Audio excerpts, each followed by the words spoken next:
Grabe, ba't naman kasi ang mahal ng ticket nyo, Bini? Hello guys, sino sa inyo ang big fan ni Olivia Rodrigo? Hindi siya kamag-anak nung Rodrigo na taga Davao ha, pero siya lang naman ang kumanta ng mga hit songs like Vampire, Traitor, Happier, at madami pang iba. Mark your calendar dahil magkakaroon siya ng concert dito sa Pilipinas this coming October 5 sa Philippine Arena. At makakabili kayo ng concert ticket niya for only 1,500 pesos. Grabe, sobrang affordable, no? At lahat pa ng pagkakakitaan dito sa concert niya ay mapupunta sa charity na sinusuportahan ni Olivia Rodrigo. At dahil dito may mga tao tuloy na nagko-compare sa presyo ng concert ticket ni Olivia Rodrigo na tigwa 1,500 pesos lang compared daw sa concert ticket ng BINI na umabot ng nasa 15,000 pesos ang isa. Grabe, ba't naman kasi ang mahal ng ticket nyo, BINI?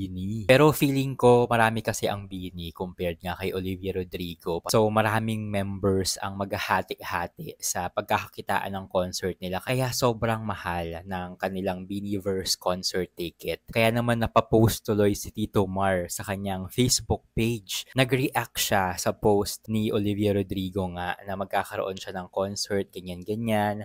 At sabi tuloy ni Tito Mars, tapos yung BINI, 15,000 pesos, no? Marami naman ang nag-agree dito kay Tito Mars at sabi nila igatas na gatas daw ang BINI at ang BINI fans ng kanilang managers.